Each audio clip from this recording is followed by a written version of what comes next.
Então, nessa segunda parte sobre a apresentação do meu novo livro, que é Este Mundo Precisa de Lei, o princípio divino da unidade do ser. Na primeira parte, eu falei sobre a ideia de trazer os 10 mandamentos que nós conhecemos na nossa sociedade ocidental a partir de um princípio hebraico, a partir de um olhar hebraico, compreendendo os valores, os princípios e questionando, será que nós deixamos estes mandamentos e isto está trazendo consequências negativas? Existe uma bênção no cumprimento desta lei, na compreensão de que por detrás dessa lei existe um princípio divino que compreende a unidade do ser, ou seja, nós estamos no mesmo corpo, nós estamos na mesma unidade, nós fazemos parte um do outro. E nós nos afetamos. Então é importante nós entendermos o princípio por detrás de cada lei.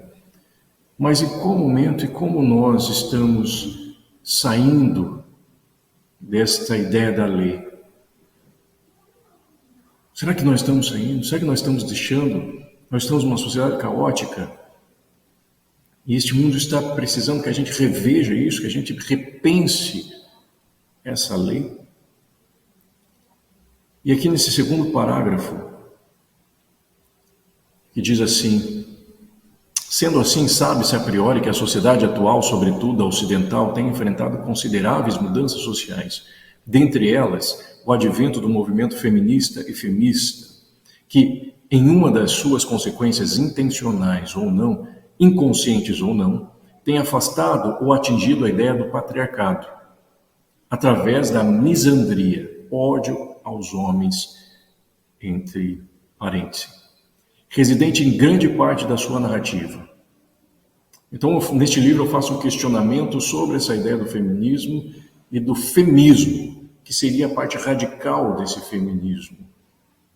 Tem muitas questões positivas acerca do feminismo, mas existe, como em todos os contextos, sempre uma parte que é radical. Assim como, por exemplo, nós pegarmos os cristãos, tem uma parte que é radical. Se nós pegarmos o islamismo, tem uma parte que é radical e que acaba ferindo e machucando e entrando em transtornos por passar os limites saudáveis, os contornos saudáveis.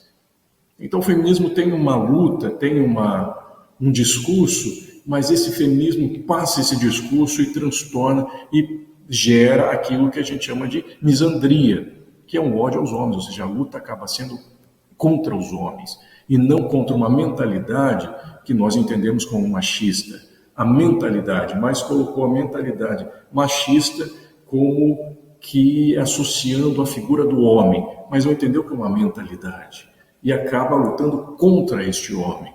E isso afeta consideravelmente a sociedade, porque atinge a ideia do patriarcado. E ao atingir a ideia do patriarcado, atinge a ideia do pai. E ao atingir a ideia do pai, atinge a nossa ideia sobre a lei.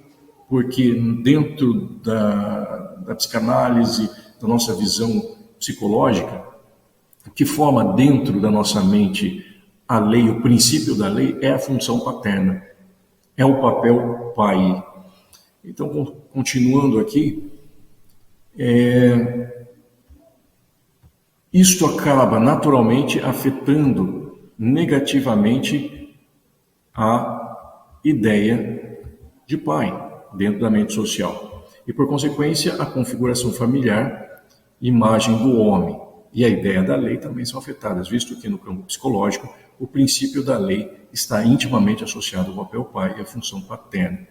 Então, neste ponto, reforço aqui, deixo claro que pai é um papel, uma função, não tem nada a ver com gênero, homem ou mulher, é papel. Em certos aspectos a mulher pode exercer o papel de pai? Pode. Em certos aspectos pode exercer a função paterna? Pode, mas não completamente, porque a função paterna ela tem algumas questões específicas, mas não é gênero homem ou mulher.